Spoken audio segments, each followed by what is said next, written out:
My rascal does not dream of a Bunny Girl Senpai. Man, that is a long ass title. I'm back again with another romance drama anime. I actually watched this one right after I finished Your Line April, but unlike with Your Line April, I have seen 2 or 3 episodes of this last year, but stopped watching it.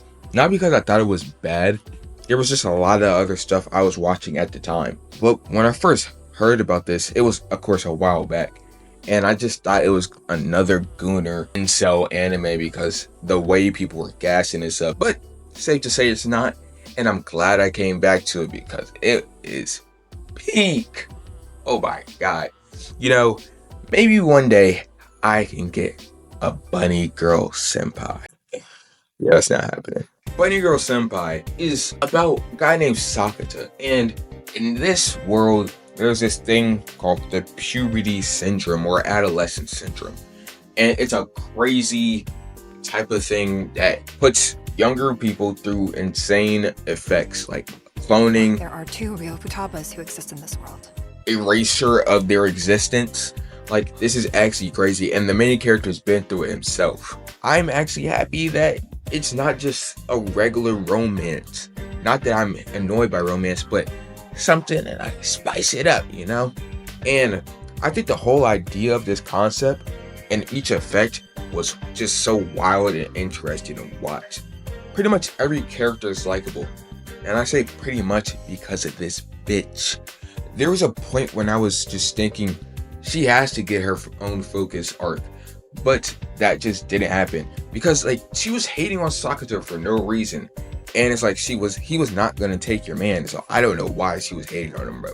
Now with a short anime like this, it's pretty important for the main character's personality to be established quick. Sakata is just that guy, bro, and he's someone that previously got affected by the puberty syndrome, like I said before, along with his little sister Kaede. One of the main reasons why I love Sakata is because he is just a casual dude. He says anything he's thinking of with no care about how people view him. That's partially because of now people think he's a bad guy because of the scars that's on him from the puberty syndrome. Like I said, he says anything casual, and that even comes with the freaky stuff.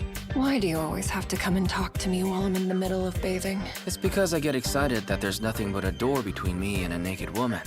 Bro, the stuff he was saying to Mai is actually kinda crazy. He was saying it with a straight face. You better not peek. No need to fret.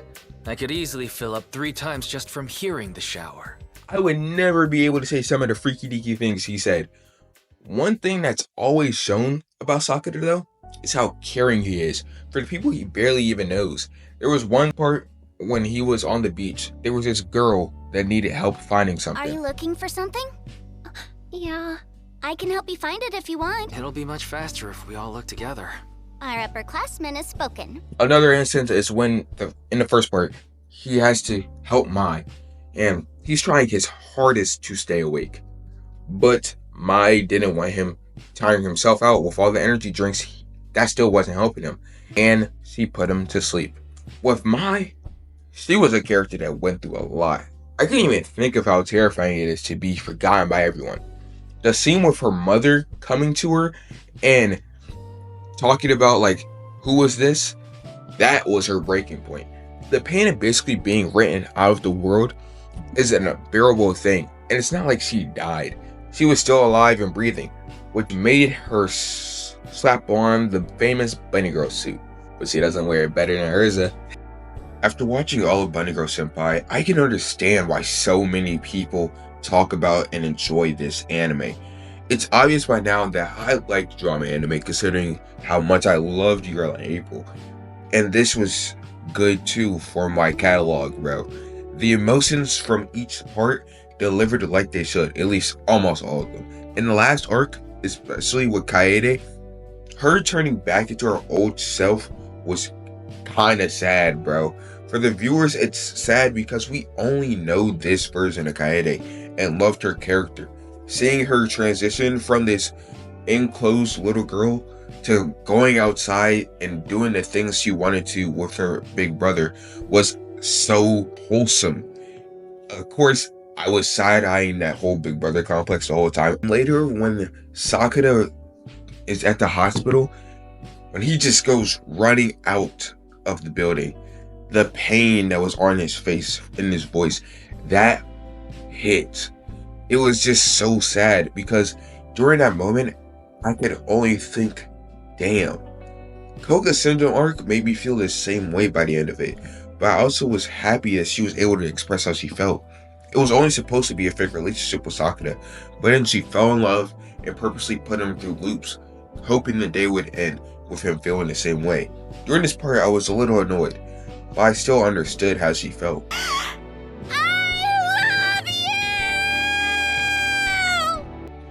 And unfortunately, not with every part the anime hit like it probably was intended to.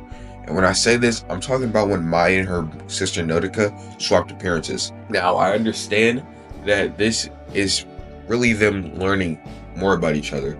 There's different struggles.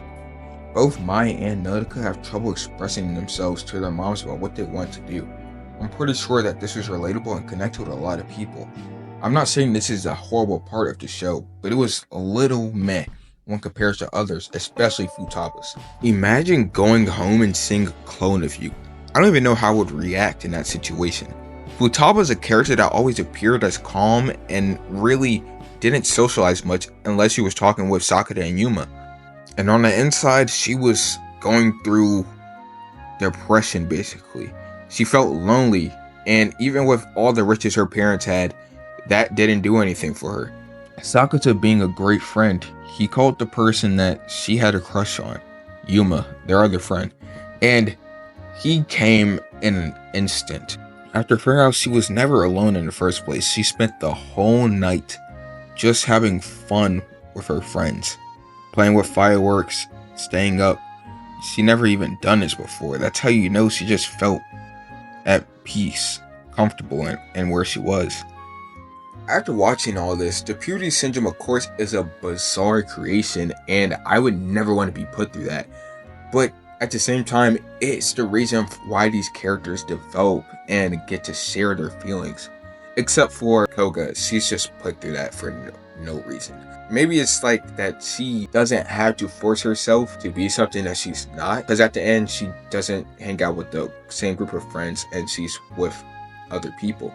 I really do understand why My Bunny Girl Senpai is a recommended anime. And Sakura, like I said, is a great character. I think every character's arc was concluded nicely, except for his old crush who doesn't really get an explanation on what happened with them. But I think that's something that the movies touch on, which I have to get into. I know there's one about Kaede as well, at least the original Kaede.